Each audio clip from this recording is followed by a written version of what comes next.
Well, welcome. This is the Babka Flight Learning Center here at the University of Dubuque. I'd like to welcome you. As you can see, we have students and plenty going on today, and this is what it is every day.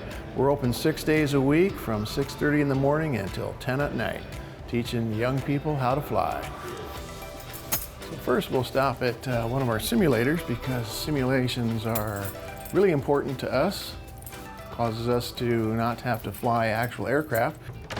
We can do a lot of simulations with emergency procedures and flying instruments.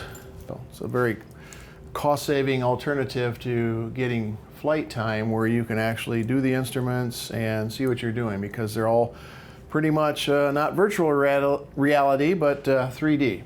So they work very well. Over here on this side is our computer lab out here. We have 3 classrooms in the building. This is the one where students can log on with their instructor and do a lot of computer work that is required in the aviation program. So back here in this hallway, down here we have our UAS lab. We have a third major, Advanced Aviation Technologies, and this is where they get their certificates to fly drones, which is a requirement of the FAA. To fly anything over a half a pound, is required a license just like flying an aircraft.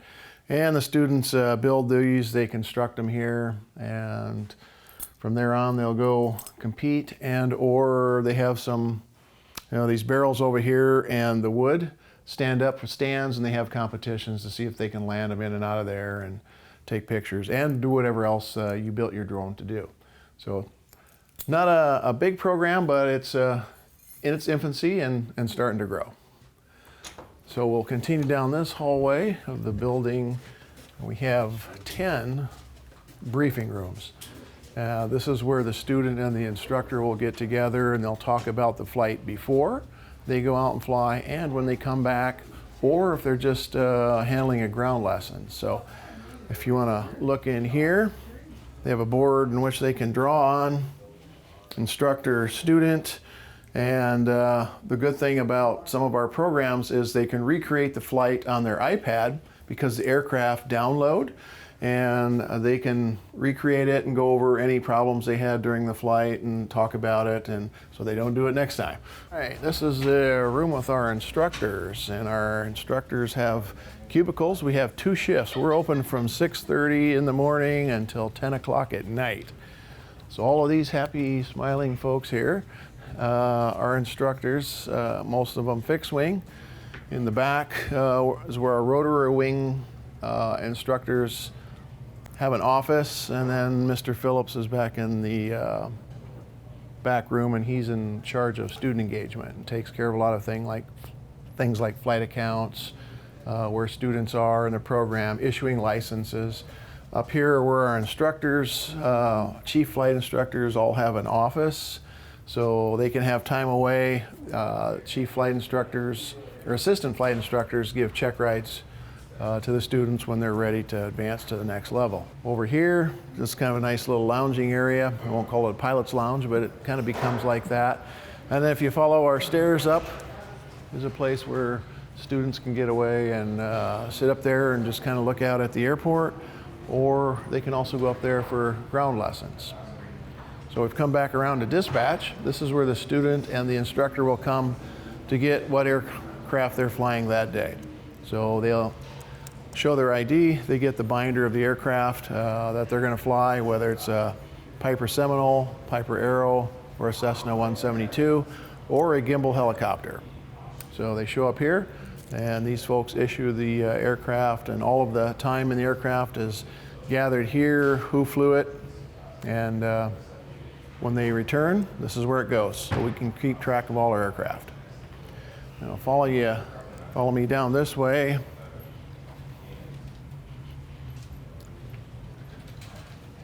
This area is just more office for dispatch and operations personnel.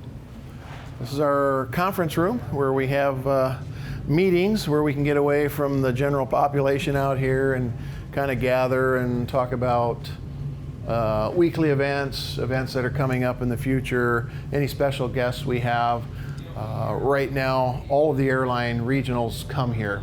Air Wisconsin, Endeavor, Envoy, Republic, Sun Country, and they set up and they bring an HR, human relations person, plus pilots, trying to recruit our students and our instructors to come work for the airlines. So we can continue out this room. We got a nice little break area where people can have a bite to eat, take a break, and some flight instruction also goes on in here. So this is another one of our classrooms. Each classroom holds about 24 to 28 people depending on how it's set up. So we've got the latest and greatest in all audio, visual, and sound, projectors, and we can do just about anything in here. During the COVID years, we used this for doing classes remotely. The instructor would be in here and we were able to set up in Zoom or use Teams for the university. Another classroom, this one's configured a little bit differently. As you can see, just depends on how many people you want to hold in here. All right, in this room we have our CRJ 200 regional jet simulator. Right now we have instructors that come from the airlines and they come work for us part-time, a couple hours at a time. We also have a person on staff who instructs in this, and our students learn all about jet systems, jet engines, how to work as a crew in this type of airplane, because this is all new to them. They've been flying essentially single pilot or with an instructor. So we set them up front, they run their checklists, and then they take this simulator and they fly from airport to airport. So it's a pretty nice little venture. It's getting a little dated, but so we're looking for a new one. But otherwise, it works quite well. And we'll continue down here. But our students, one of the big things about UD, the University of Dubuque, is our students get to fly as freshmen, their first year. Other schools that we compete with, they don't fly till their second or sometimes third year they don't start flying. We start right away. So right away we take people who have never flown before, get them in an aircraft, all of their schooling, all of their classroom work all leads to maintaining a safe program that one day these young people will solo and they will continue to earn their private license. From there, once they pass that check ride, they'll get their instrument license. Once they've passed that, they go on to their commercial license.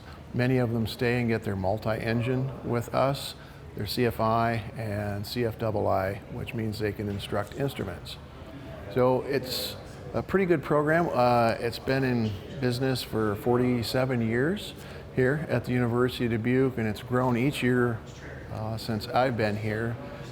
It's just, yeah, safety and aviation. We do it really well here. There's a reporting system, WBAT, which allows us, anybody makes a safety report. It doesn't matter if you're a first year, third year, fourth year, staff, faculty, instructor. Everybody's contributing to the well-being of everyone in aviation. As I said earlier, everything in aviation builds upon what you learned yesterday.